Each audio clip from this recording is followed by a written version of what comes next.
kill. Yank on the face, and she throws the hapless pelican off balance. With her wings tucked in, she dives at up to 240 miles per hour. The peregrine falcon. She's got eyes so sharp, she can pick out prey from a mile away.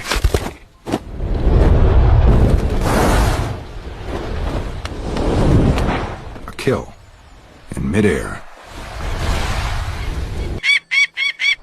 5 times her body weight. The brown pelicans ignore her warnings. A dangerous mistake.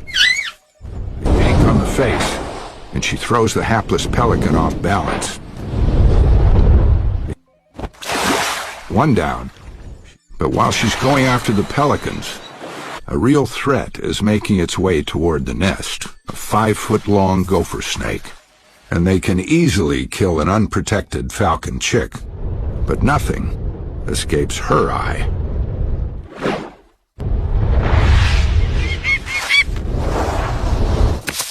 A single strike with her claws is all it takes. Nothing comes between this mother and her brood.